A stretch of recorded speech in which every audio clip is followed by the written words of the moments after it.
It was supposed to be a harmless joke. That's what I told myself. Anyway, we were at a friend's birthday dinner in a cozy restaurant in Portland, Oregon. Candlelight flickering against wine glasses, laughter echoing across the long table. My husband, Caleb, was sitting beside me, quiet as usual. He's never been the loud one in any crowd. Calm, composed, the kind of man who listens more than he speaks. I used to love that about him. But lately, that calm had started to feel like distance. So when my friend Mia nudged me and whispered something about men who never notice when their wives dress up, I laughed. Too loud. "Oh, tell me about it," I said, grinning as the table turned our way. "Caleb still hasn't realized I got my hair cut 2 days ago. I could come home with blue hair and he'd just ask, 'What's for dinner?'" Everyone burst into laughter. I felt a twinge of guilt, but the attention felt good.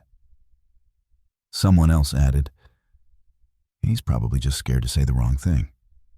And I played along. "Oh, please," I said. "He doesn't say anything." The laughter grew louder. Caleb just smiled politely, eyes fixed on his plate. I caught that look, the faint, tired smile of a man who'd heard enough but didn't want to make a scene. And still, I didn't stop. I made one more joke about how at least the dog listens to me, and everyone roared again. For a moment, I felt like the star of the table, but when the laughter died down, Caleb finally looked up. Not at the group, at me. His voice was calm, quiet enough that everyone had to lean in to hear. "You know," he said, "it's funny how much you talk about being ignored when the truth is, that's exactly what you've done to me for years." The words landed like a pin drop in the middle of a roaring crowd. The room went silent. Even the clinking glasses stopped. My heart started pounding. And suddenly, the candlelight felt too bright, the air too heavy.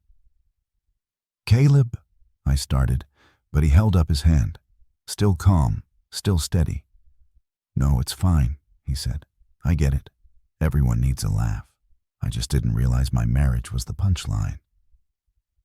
He stood up then, not angrily, just quietly, and excused himself from the table. "Enjoy the rest of your evening," he said before walking out.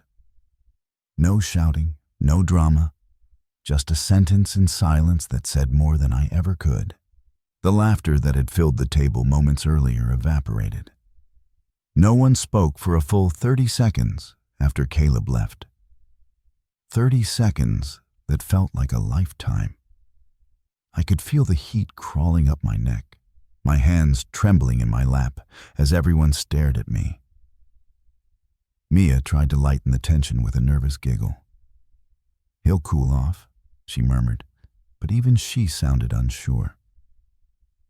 I forced a smile that didn't reach my eyes. "He's just sensitive," I whispered, pretending it was nothing. But deep down, I knew it wasn't nothing. His words kept echoing in my mind like a bell that wouldn't stop ringing. "That's exactly what you've done to me, for years."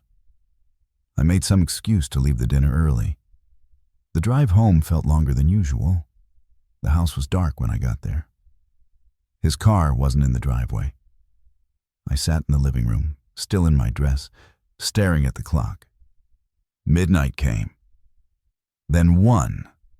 Still no sign of him. For the first time in a long time, I had space to think, really think. And the truth hit hard. Caleb had always been steady, dependable, the kind of man who noticed little things even when he didn't say much. I was the one who'd changed. Somewhere along the way, I'd stopped seeing him as a person and started treating him like background noise in my own story.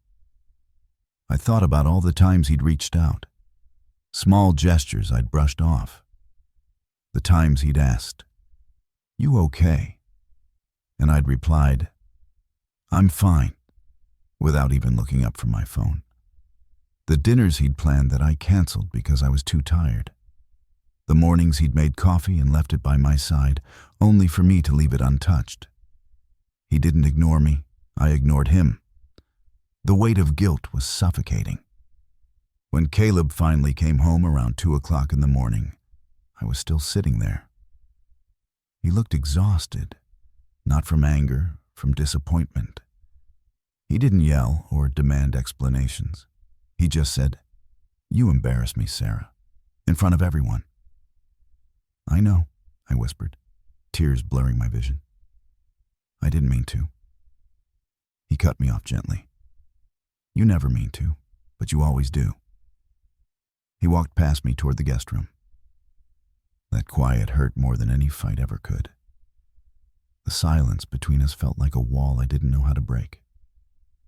That night, I lay awake, realizing that sometimes the words that destroy love aren't cruel or loud. They're the careless ones we laugh through, thinking they mean nothing until they cost us everything. The next morning, I woke up to the sound of the shower running in the guest bathroom, not our room. That's when I knew the wound was deeper than I wanted to admit. Caleb was a quiet man, but his silence was a language of its own. When he spoke less, it meant he was hurting more. He left early for work, skipping breakfast. No note, no goodbye, just absence. I sat at the kitchen table, staring at the empty chair across from me, the one he'd always pulled out for me with a small smile. That tiny act of courtesy, something I'd once taken for granted, now felt like a memory from another life. Days passed, and the distance between us grew like an invisible fog. He still did everything. Fixed things around the house, paid bills, kept routines. But the warmth was gone. He was polite, distant, and heartbreakingly calm.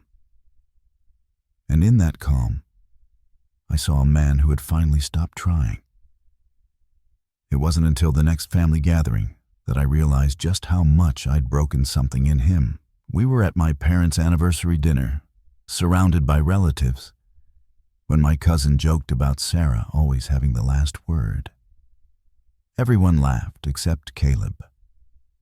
He just looked at me with that same quiet sadness and said, "She always does, even when it costs her peace."